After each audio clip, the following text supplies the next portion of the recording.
කොන්නිචිවා. අයිබෝවන් මගේ නම කවෞචි යොෂිහිකෝ. මම ජපන් විශ්වවිද්‍යාලයක විශ්ව නිර්මාණ පිළිබඳ මහාචාර්යවරයෙක්. අද අපි එක්ව සාධාරණ ඉදිකඩ සංකල්පය පිළිබඳ කවුරුන් වෙනුවෙන්ද සහ කුමක් සඳහාද යන තේමාව පාදක කරගෙන සංවාදයක් නිර්මාණය කරමු. කවුරුන් වෙනුවෙන්ද සහ කුමක් සඳහාද යන තේමාව පාදක කරගත් සාධාරණ ඉඩකඩ සංකල්පය පිළිබඳ සංවාදය.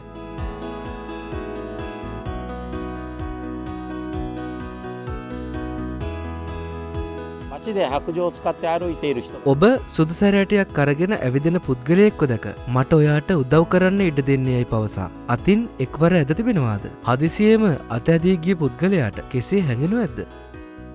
කිසිදු දැනුම්දීමකින් තොරව හදිස්සියේම එම පුද්ගලයාගේ අතින් ඇදීම හෝ පිටුපසින් ඉදිරියට තල්ලු කිරීම භයානකයි. කවුරුන් හෝ එකවරම ඔබෙන් විමසන්නේ නැතිව ඔබ පස්සට තල්ලු කරොත් ඔබට කොහොම හැඟෙයිද? සාමාන්‍යයෙන් අපි අර සාමාන්‍ය එක තමයි විදිය. පොදු දෙයක් කියන්නේ. දැන් ගොඩක් පිටර වැල්ද ගයිඩ් කරන කෙනා දැන් හිතන්නේ රෙලෙවන්ට් අපි අල්ලන්නේ. එහෙම වුණාම තමයි ඉතින් තියෙනනේ මොබයිල් එක සිස්ටම් කියලා එකක්. ඒකෙදි කියන්නේ දැන් ගයිඩ් කරන කෙනා වැලපිටෙන් ගන්න. වැලපිටෙන් අපි අල්ලගත්තත් අපිට පහසුයි කියලා. රෝදපුටුවක් භාවිතා කරන පුද්ගලයෙකු නගරයේ සිටියදී ඔහුට හෝ ඇයට උදව් අවශ්‍යයි සිතා යම් අයෙකු එම පුද්ගලයාට දැනුම් දීමක් නොකර රෝදපුටුව පිටුපස සිට තල්ලු කරනවා. ඔබ කවදා හෝ දැක තිබේද? හදිසියේම ඔබ පිටුපස සිට යම් කෙනෙකු විසින් ඉදිරියට තල්ලු කළොත් ඔබට කෙසේ හැඟෙනු ඇතිද?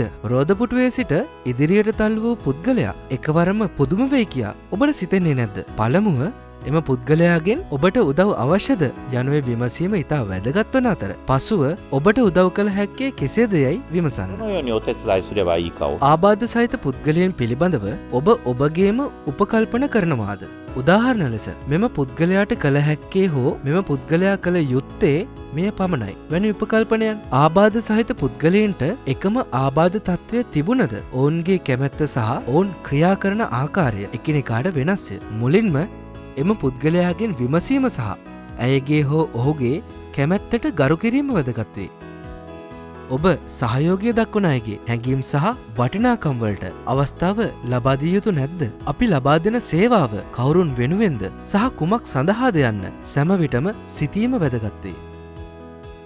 දෘශ්‍යාබාධ සහිත පුද්ගලයෙකු ශ්‍රව්‍ය මාර්ගෝපදේශකයක් භාවිතයෙන් පරිගණකයක් හසුරුවයි. ඇතැම් පුද්ගලීන් නගරය වටා ගමන් කිරීමට රෝදපුටු භාවිතා කරති.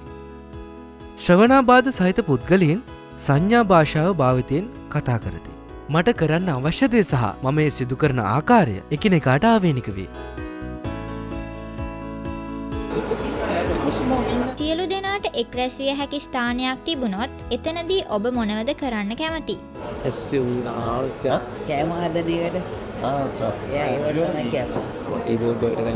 ස්පෝර්ට්ස් වලට බාස්කට්බෝල් බාස්කට්බෝල් මම කලින් සෙල්ලම් කරලා තියෙනවා. නමුත් අර ඉතින් බස්කට් ග්‍රවුන්ඩ් එකේ කැමති හදාගෙන අයි ඔන්ලයින් සෙල්ලම්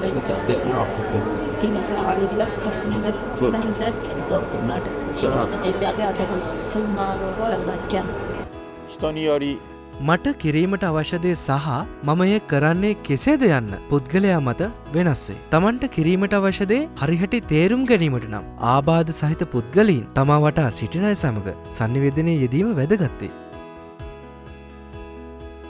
ආබාධ සහිත පුද්ගලයෙකුට කළ හැක්කේ එවැනි දේවල් පමණයි වැනි අප විසින් සාදා ගන්නා උපකල්පන අපට තිබිය නොහැකිද? ආබාධ සහිත පුද්ගලයන්ට ඔවුන් කිරීමට අවශ්‍ය දේ පැවසීමට පුළුවන්.